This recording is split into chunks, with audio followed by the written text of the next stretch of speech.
aw ni ce nali la aw ni ce bonya la parce que bɛɛ tun bɛ se ka sigi ka suntigɛ ka so mais dɔw wulila ka na yan bi o ye bonyaba dɔ ye dɔ y'a muso to yen muso dɔ y'a cɛ to yen dɔ y'a ka parent to yen ka na yan ka président sɛgɛrɛ k'a bonya n b'aw fo o la fɔlɔ a filanan ka fɔ bɛɛ ye fɛn bɛɛ ni sababu ye comme nun togo y'a fɔ sababu min y'an gɛrɛ ɲɔgɔn na o ye Soumaila Cisse ala ka hinɛ la ale de ka kɛra sababu ye an ka se ka fara ɲɔgɔn kan i y'a dɔn Soumaila kun bɛ Adema la ne ye n ka parti créé o y'a sɔrɔ an kun tɛ kan kelen fɔ 2002 ale ye seere ye Adema ɲɛmɔgɔbaw bɛɛ bɛna ne fɛ u bɛɛ dɔ nana su fɛ dɔ nana sanji kɔrɔ ko ne ka ko bɛɛ kɛ ka Soumaila soutenir n ko ne tɛ se ka Adema candidat soutenir parce que ne ye san 10 kɛ n bɛ ka critiquer ka n'u soutenir dɔrɔn parce que olu ni fanga ka surun ɲɔgɔn na moi je ne fonctionne pas comme ça o y'a sɔrɔ ATT ye candidat ye il avait un slogan retrouvons ce qui nous unit i y'a yira maliyɛnw ye k'an mago bɛ min na bi o ye min bɛ se ka fara ɲɔgɔn kan ale ka slogan ça me convient plus que tout autre slogan à République du Mali dɔ yɛrɛ ɲɛna ko parce que a b'a fɔ ko MPR ye parti min ka surun Musa Tarawele la coup d'état kɛra Musa Tarawele la ala de y'a kɛ ATT de kɛ sababu ye donc an tɛ fara ATT kan n ko ma k'u ma faamu o ye mɔgɔ ko de ye ne bɛ Mali ko de la Mali ko bi slogan min bɛ ATT bolo a si ma si bolo donc ne taara baara kɛ ATT kɛra président ye ale yɛrɛ ye ne wele k'a b'a fɛ mɔgɔw don ka taa gouvernement la ne ye n ka cadre CV bila ka taa ne ma deli ka n ka CV bila ka taa di président si ma a ko premier c'est k'a fɔ ne ye ko ne k'a b'a fɛ ne yɛrɛ ka na an kana a dɛmɛ an yɛrɛ y'a dɛmɛ a kɛra président ye sisan an k'a dɛmɛ a k'a ka mission réussir donc ne taara an kɛra ka ministre de l'industrie du commerce ne ni Soumaila ka ɲɔgɔn sɔrɔ siɲɛ fɔlɔ c'est dans les conférences internationales o y'a sɔrɔ moi j'étais ministre de l'industrie et du commerce et lui il était commissaire à l'UEMOA yani a ka taa UEMOA ATT ye ne de bila ka taa sur tous les présidents de l'UEMOA c'est Tanja au Niger c'est Blaise au Burkina c'est Yadema au Togo c'est Kérékou au Bénin ne y'u bɛɛ taama kelen kelen ka tila ka Soumaila sigi donc au kɔfɛ n taalen réunion internationale ne y'a rencontré comme expert ce que j'ai découvert ça m'a surpris ça voudrait dire que ne kun bɛ min miiri a kan ka to Adema la ani mɔgɔ min don o tɛ kelen c'est comme aujourd'hui ne bɛ to k'a fɔ MPR militants ye comme mes sympathisants aujourd'hui les 90% ils sont pas du MPR c'est des Maliens on s'est connus dans la lutte ay ɲɔgɔn dɔn ay ɲɔgɔn faamu donc ne ye Soumaila don dans les négociations internationales il était tellement modeste il était comme un simple cadre il me suit il me donne des conseils en tant que ministre c'est comme ça que j'ai commencé à l'apprécier deuxièmement ko gɛlɛyara ATT bolo don min na en 2012 les partis se sont organisés pour aller le voir c'est Soumaila qui a exigé que je sois dans la délégation an taalen fana a ye négociation kɛ bon fanga in ala de y'a kɛ a waati banna kɔfɛ on est allé aux élections de 2013 lui et Ibeka c'était deux grands frères que je respectais beaucoup élection banna j'ai réuni mon parti comme jumɛn de dɛmɛ le parti a décidé majoritairement qu'on va aller soutenir Ibeka on a soutenu Ibeka, il est devenu président. Akatla kan wele ale yere en 2015. Parce que la première fois il y a des membres du gouvernement là, on m'a bali qu'a soutenu. Parce que moi je n'ai jamais soutenu un candidat Kassorabe Fangala. Mbe candidat soutenu Kassorabe Fangani, ambe kele ke ñoŋon fe na ye fanganta. Nanga parti nafa bala ni Mali nafa bala la badenga parti ma. Donc j'ai travaillé de 2015 à 2016 Ibeka no fait. Ne min koloshi. Pourquoi j'ai demandé à quitter le gouvernement, aller insérer le ministre de la Défense en ce moment, c'était Tchema Hubert Koulibaly, dont de la Konema, qu'il a l'impression que je vais leur faire une surprise. Parce qu'à Bala, je suis très découragé. Je ne suis plus comme au début. Parce qu'au début, j'ai foncé toutes les grandes réformes difficiles dans les décisions des télécommunications. Par exemple, la HAC, c'est depuis 1992. À Massigi. Nous sommes allés en 1995, en 6 mois, la réforme du secteur de l'audiovisuel, 9 ans à Yassigi. Plus beaucoup de projets de loi. Mais après, les choses ont commencé à se gâter. Quand Tchema Hubert Koulibaly m'a dit ça, moi je ne démissionne pas. Parce que la démission là, vous savez, souvent les gens pensent que c'est une preuve de courage. Il y a des gens, dès qu'ils sont en face de difficultés, ils démissionnent. Moi, je ne suis pas habitué à ça.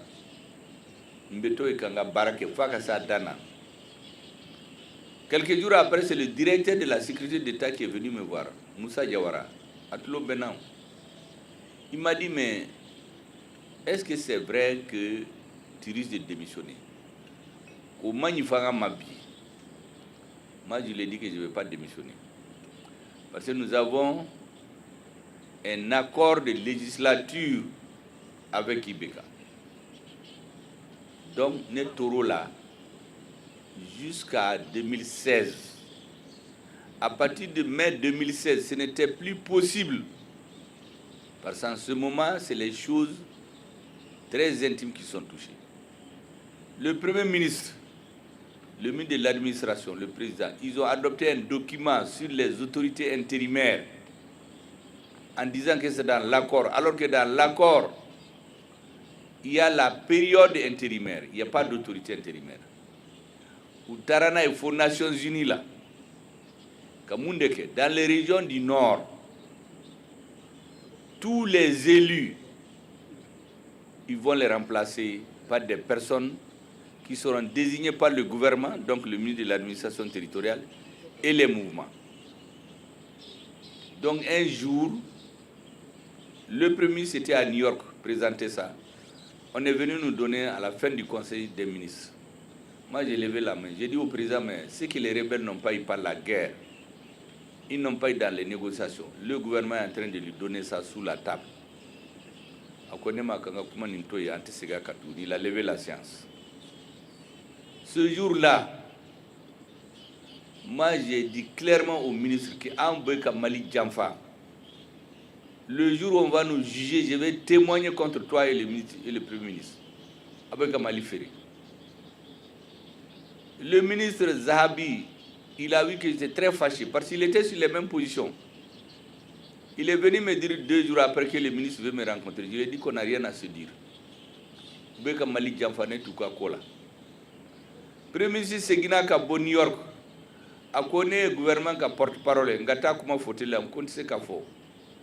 Moi, je ne peux pas aller parler de la division du Mali à la télé. Aïmbo porte-parole là.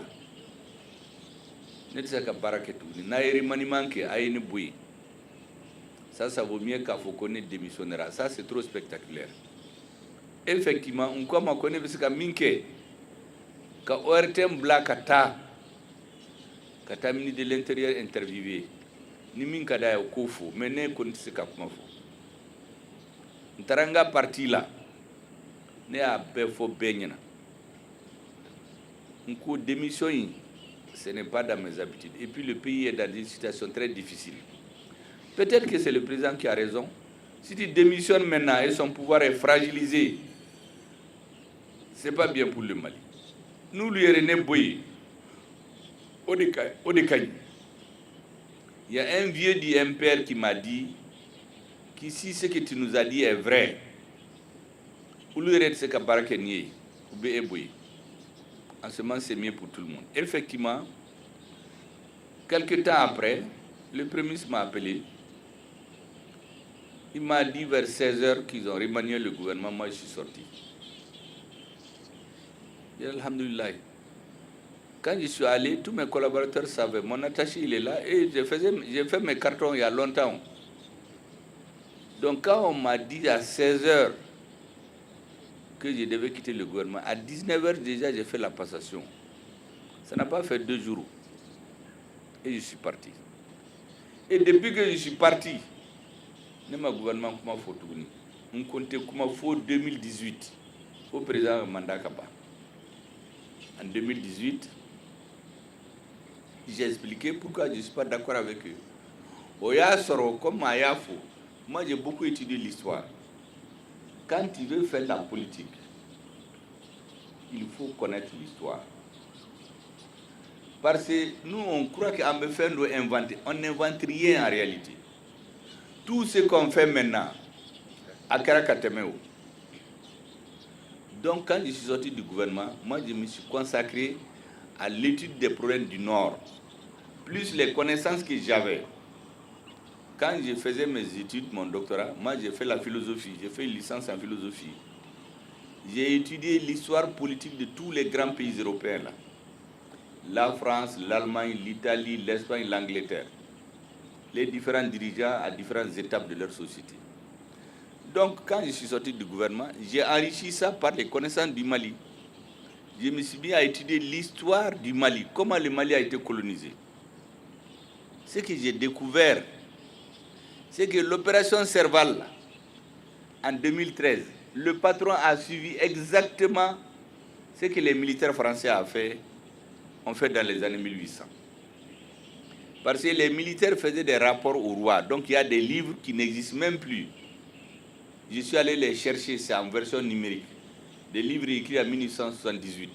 C'est pourquoi chez Oumimbe Maliane Boubé Tchogodo, parce que les Blancs ont décrit chaque groupe ethnique, son caractère, ceux qui sont prêts à trahir, à les suivre, à Bebala. Et ils ont fait 38 ans pour conquérir notre pays. Le 22 septembre 1878, c'était à Saboussré. La dernière bataille, c'est le 16 mai 1916, le 20 mai 1916, en Dramboukan. Mais à l'intérieur, il y a tout ce que vous pouvez imaginer là, où il y a Danga Mogoka. C'est pour cela que moi je réponds souvent aux Blancs quand ils disent que les Touaregs c'est leur ami. Mais j'ai trouvé dans les livres là des gouverneurs de Caille qui a écrit au gouverneur de Tombouctou pour lui dire que toutes les peaux blanches là, il faut les éliminer. Empoisonner leurs puits, les pâturages, les animaux, ne pas les laisser manger. Il faut qu'ils meurent tous ou qu'ils quittent le Mali. En ce moment-là, c'est leurs frères Songoui qui les ont aidés. Moi, j'ai des grands-parents dont on a coupé les têtes en plein village, parce que si on sait que tu protèges des Touaregs, on te coupe la tête. D'autres ont été déportés en Guinée et à Gorée, mes grands-parents. Ils ont fait les 15 ans de prison. Ils sont revenus. D'autres sont morts, ils sont enterrés à Bamako-Koura. Il y a certains qui sont arrivés au village. On nous a raconté tout ça. Firoun, pourquoi ces enfants, jusqu'à présent, considèrent que nous sommes des frères? Jusqu'à la dernière minute, avec mon arrière-grand-père, ils étaient ensemble, mais celui-là lui a montré que les rapports de force n'étaient pas à leur faveur. Mais il n'a pas écouté, il a fait ce qu'il voulait. Parce que Firoun était le haut commissaire du Sahara. Toute la rive gauche du fleuve, tout ce qui était sur cette rive-là, c'est lui qui les commandait. Tout ce qui était Touareg et arabe. Mon arrière-grand-père était le haut commissaire du fleuve Niger. À partir de Mopti jusqu'au Niger, toutes les peaux noires qui sont au bord du fleuve, là, il était considéré comme leur chef. C'est ce qui lui est lié à Firoun. Et ses relations sont restées avec les enfants de Firoun jusqu'à présent. Bajana Agamatou, il est au CNT, il vient souvent chez moi. les Oulimédènes nous appellent toujours leurs frères. Parce que dans les milieux touaregs, ils sont très différents. Les gens croient que ce sont les mêmes, mais les gens se trompent. On les voit comme ça, mais ils sont très, très différents. Si vous voyez ce que les Français ont écrit, c'est là que tu comprends que cette histoire d'Azawad, là, ça ne pouvait pas exister. C'est pourquoi les services secrets français ont démarché toutes les communautés touaregs en 2012 pour faire un gouvernement d'union nationale, pour faire tomber le Mali. Parce que laissés à eux-mêmes, les gens ne vont jamais s'entendre. Lorsque Firouna a été tué en 1916, mais c'est un Africain qui l'a tué pour donner son corps aux Blancs. C'est pour vous dire les problèmes qu'il y a entre les groupes ethniques. Bon, toutes ces questions-là, c'est parce que j'ai étudié l'histoire. Comment on est allé à la décolonisation, les problèmes avec les premiers dirigeants. C'est comme ça que j'ai trouvé que en 1958, les Français voulaient diviser le Soudan. Et le ministre de l'Intérieur de l'autonomie interne, Mamadou Madera Keïta, du RDA, il est allé au nord. Il a fait 1 mois là-bas. Il a réuni toutes les grandes tribus, Touaregs, Arabes, Sonraï, Peul, Neuf. C'est le grand-père de Al-Ghabas Agintala. Il s'appelait Attaher Agili. C'est son fils qui est Intala, parce que Intala Agataher. C'est lui qui a dit aux Blancs, vous nous avez colonisés ensemble, nous voulons aller à la liberté ensemble. Nous ne voulons pas que vous divisez notre pays. Laissez-nous en paix. Notre avenir est au sud du Mali. Toutes nos oueds coulent vers le sud. Et c'est comme ça que c'est les Touaregs qui ont dit non aux Français qui voulaient diviser le Mali.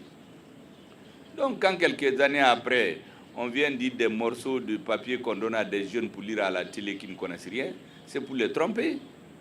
Parce qu'effectivement, il y a eu un écrit, il y a 300 personnes qui écrivent à De Gaulle. Ils étaient dirigés par un monsieur qui s'appelle le Cadi de Tombouctou, mais qui ne représentait rien. Ils ont dit à De Gaulle qu'ils ne veulent pas être indépendants. Ils veulent être des musulmans français.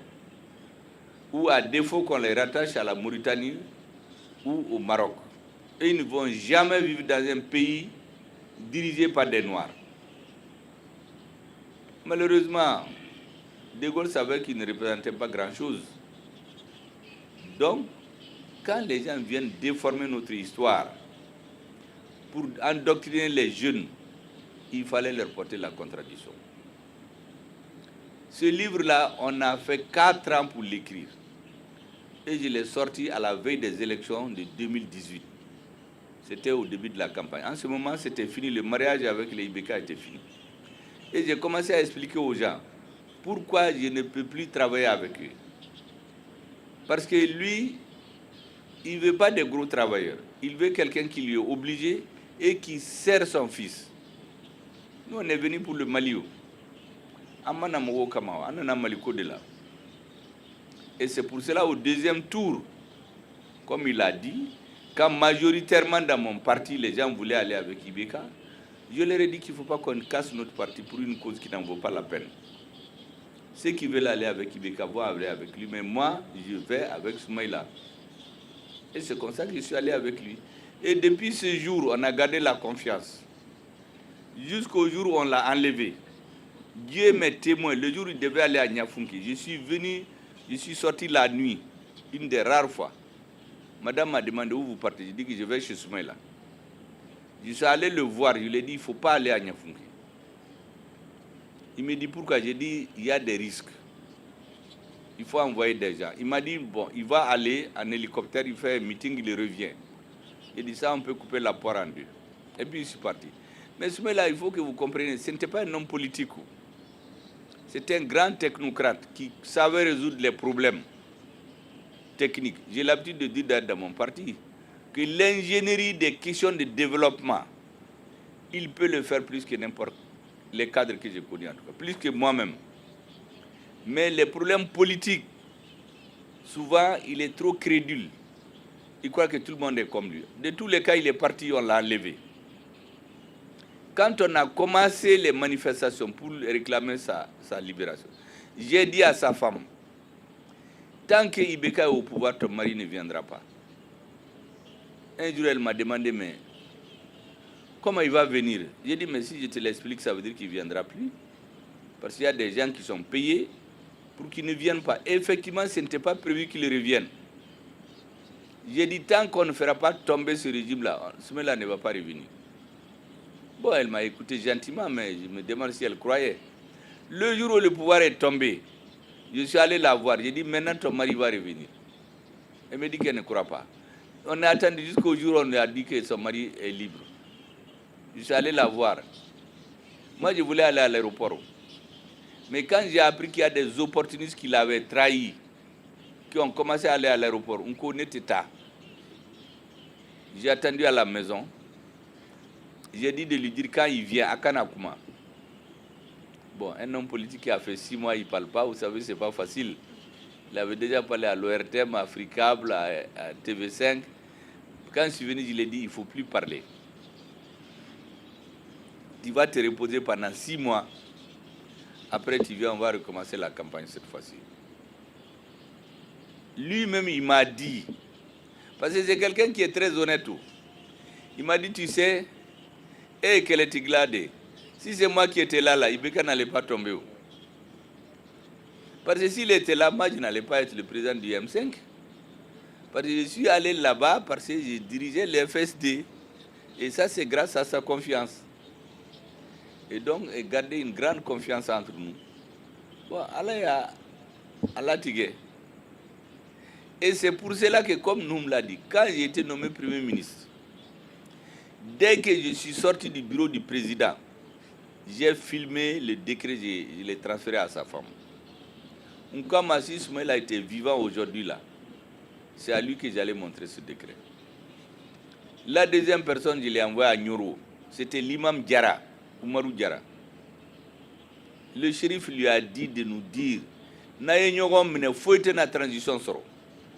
Transition jusqu'à ce que des gens vont chercher les visas pour venir ici. C'est comme ça que j'ai commencé.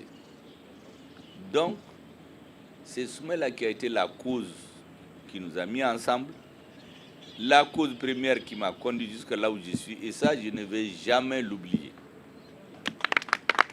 Parce que dans la vie, la reconnaissance, c'est une qualité personnelle. D'enfant, moi, je ne suis jamais rentré là-dedans. Fitriwalia, je ne suis jamais rentré là-dedans. Mais Dieu fait ce qu'il veut. S'il était vivant, certainement que j'allais avec lui dans les mêmes équipes de campagne. Mais Dieu a décidé autrement.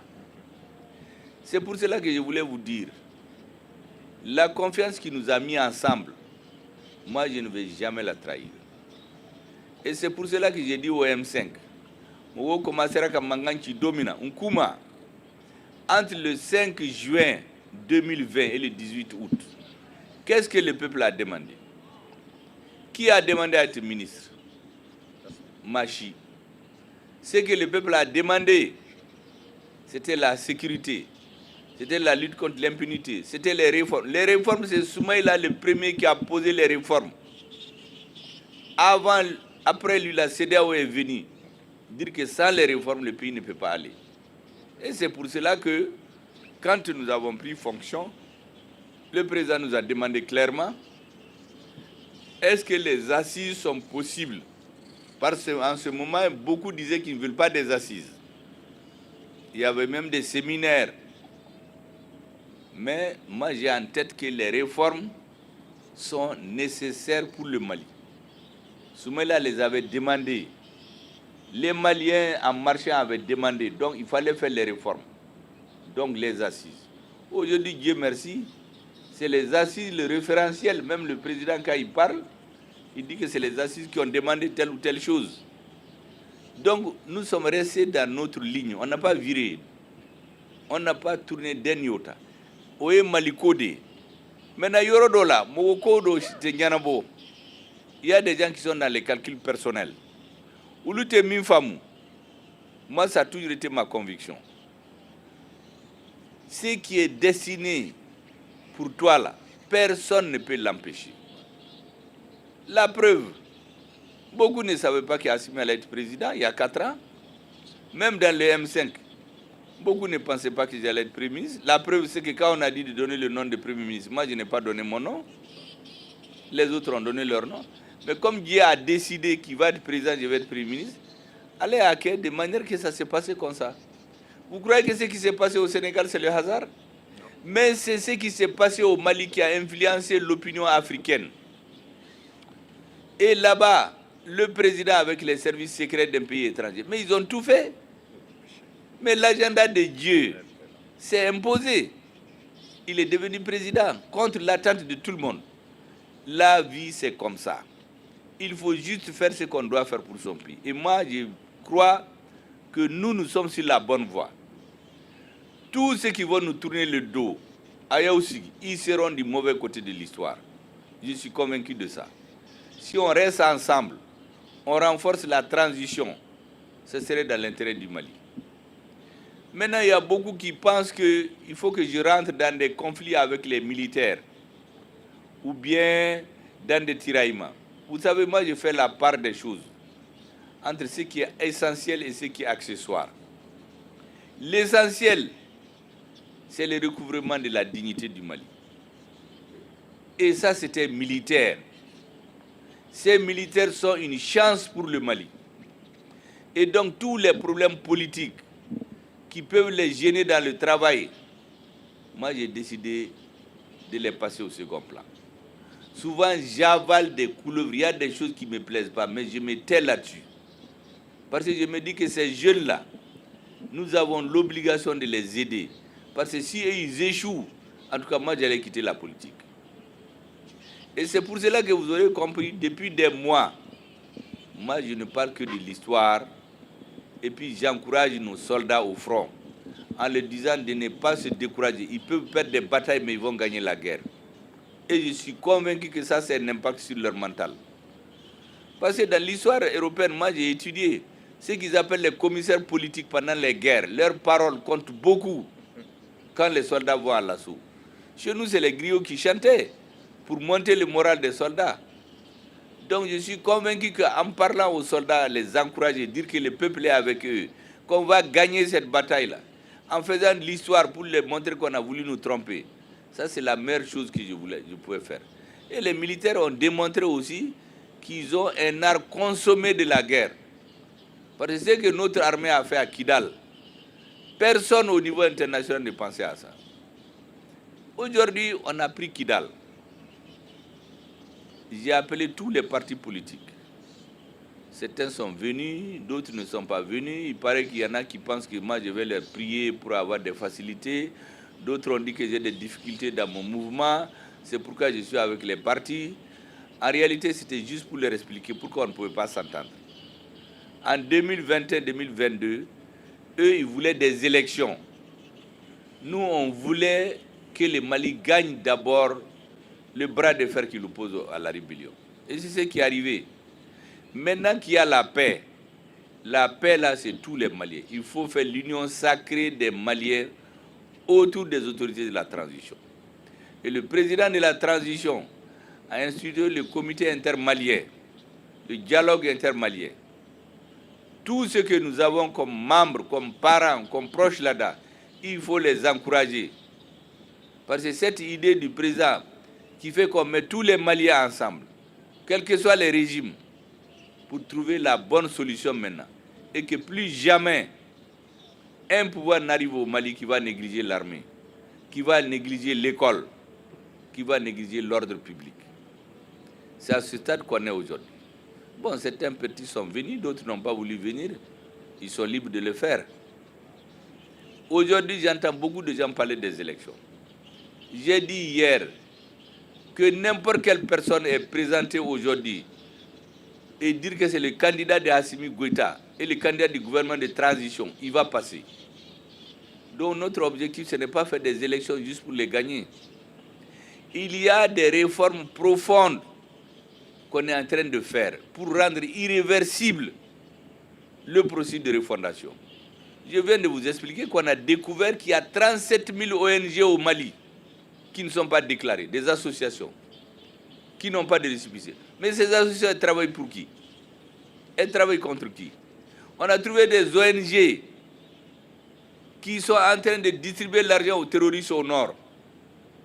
Mais ces ONG, sur les papiers, c'est des ONG qui doivent agir jusqu'à Tombouctou.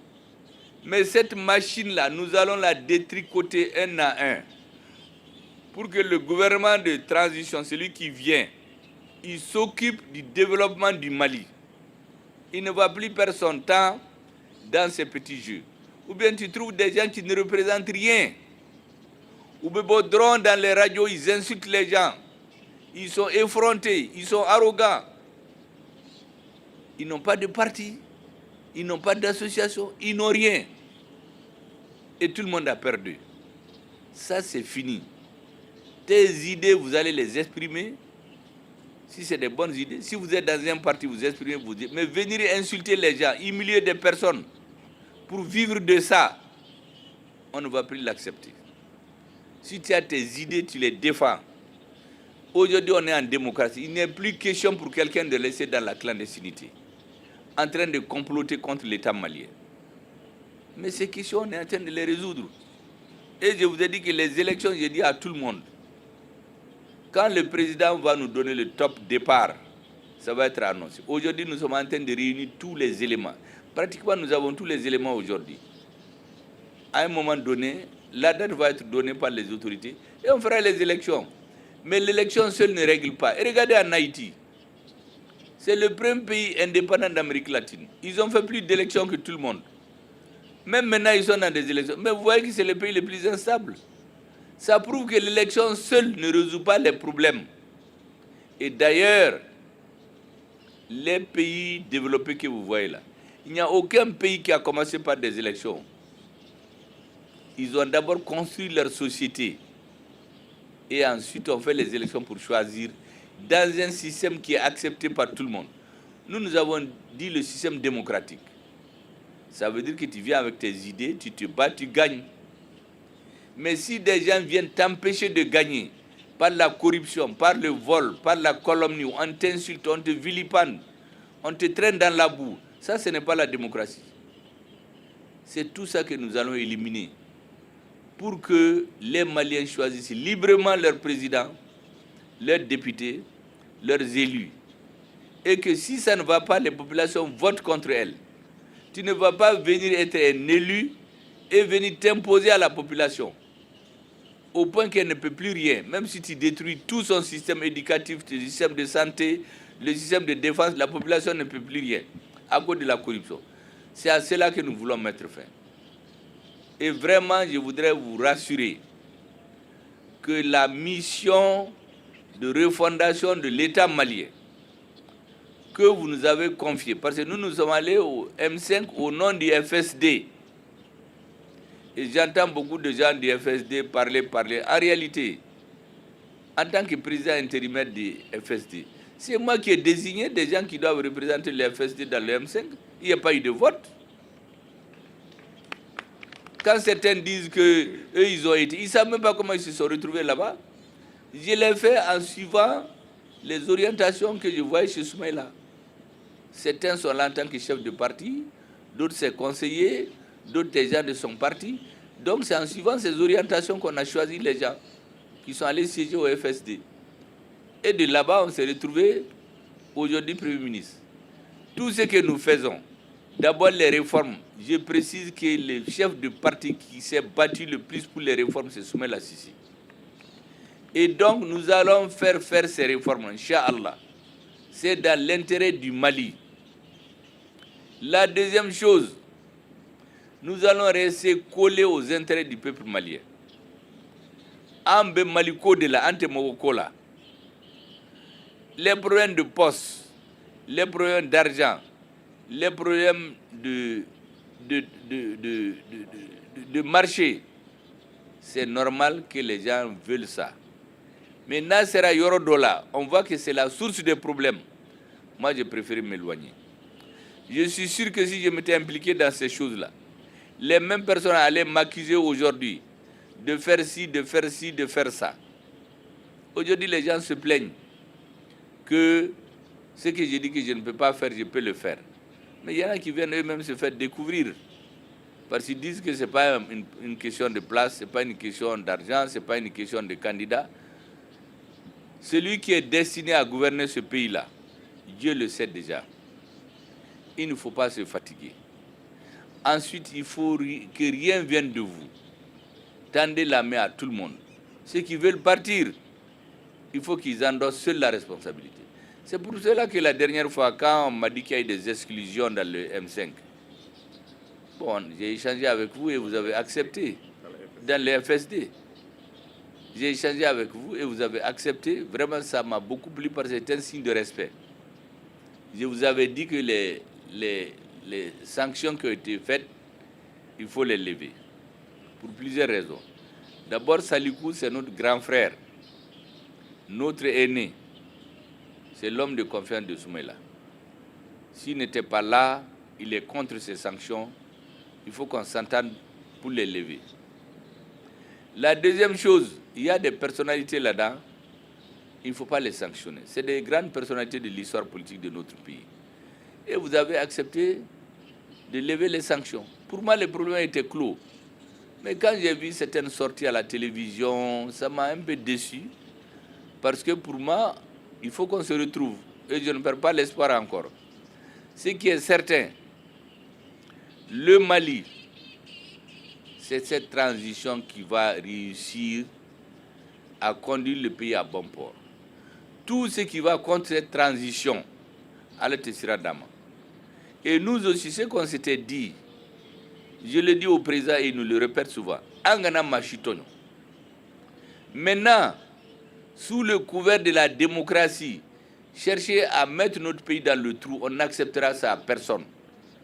Parce que souvent, c'est sous le couvert de la démocratie que des gens viennent détruire la démocratie. Beaucoup oublient que Hitler est venu au pouvoir démocratiquement.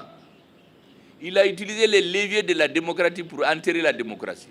Donc tous les gens qui disent « Ah, Kassoro dans le fond c'est haut, il veut détruire notre pays », nous n'allons pas accepter.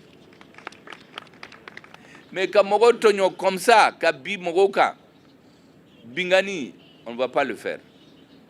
Le président comprend ça, nous comprenons ça, et nous parlons le même langage. Tous les gens qui vont vous dire qu'il y a des problèmes entre le président et le Premier ministre, il ne faut pas les écouter. Le président, je le rencontre chaque semaine. Nous parlons de tous les problèmes du pays. On n'a jamais parlé des problèmes entre nous, parce qu'il n'y en a pas. Moi, je connais les limites d'un Premier ministre, je sais là où il doit s'arrêter. Le chef dans un pays, c'est le chef de l'État. C'est le président. Quand quelque chose ne va pas, je lui dis. Maintenant, c'est Yoro Lambato à l'État là. Namakoto Nyogontala, Djamana Tsekatani. Ces jeunes officiers, ils ont sacrifié leur vie. Parce que le coup d'État du 18 août là, si ça n'avait pas marché, peut-être on allait les exécuter. Les hommes politiques, on allait nous arrêter, peut-être certains pouvaient mourir, nous mettre en prison. Donc nos sorts sont liés. Et un échec de la transition, c'est un échec personnel pour eux et pour nous. Donc nous sommes condamnés à réussir. Mais nous ne pouvons pas réussir si on n'a pas votre soutien, on n'a pas votre compréhension. C'est pour cela que je voudrais encore vous remercier et vous dire que vous pouvez compter sur nous. Ce pays-là, Inch'Allah, nous allons le mener à bon port. La transition-là, on va faire en sorte que ça réussisse. Pour que tous les Maliens puissent vivre librement dans leur pays, travailler sans peur d'être agressés, d'être tués, d'être insultés, d'être vilipendés. Il y a des gens au Mali qui ne travaillent pas, qui ne font rien, qui ont des villas, qui ont des véhicules 4x4. On se demande où est-ce qu'ils prennent l'argent. Parce qu'ils sont sur les médias en train de vilipender des personnes, comme des responsables ne sont pas sérieux eux-mêmes. Ils vont payer de l'argent pour empêcher qu'on les touche. Ça, c'est fini. Chacun n'a qu'à travailler. Et le M5, le pays là, moi je suis sûr, s'il est bien géré, les salaires, on peut les augmenter. Et regardez seulement l'AES. Moi, je vous ai expliqué l'autre jour, on a découvert un pays qui allait à la bourse de l'or de Toronto pour exposer la quantité d'or qu'il importe du Mali. Quand on a pris ça et on a comparé à la quantité d'or que les services techniques maliens disent avoir exporté dans ce pays, la différence est égale au budget d'État malien. Ça veut dire que tout l'or, ça va dans des poches d'individus. Mais si on arrête ça, c'est un seul pays. Imaginez-vous toute l'économie du Mali. C'est pourquoi moi je suis convaincu que si on gère bien l'AES, on est premier producteur d'or, premier producteur de coton, premier producteur de viande, premier producteur d'uranium, 2 800 000 km², 70 à 80 millions de personnes. Si l'AES est bien géré, je suis sûr que dans quelques années, on dira autre chose. Voilà la situation générale que je voulais vous brosser. Et merci d'être venu. Merci à l'année prochaine. Merci.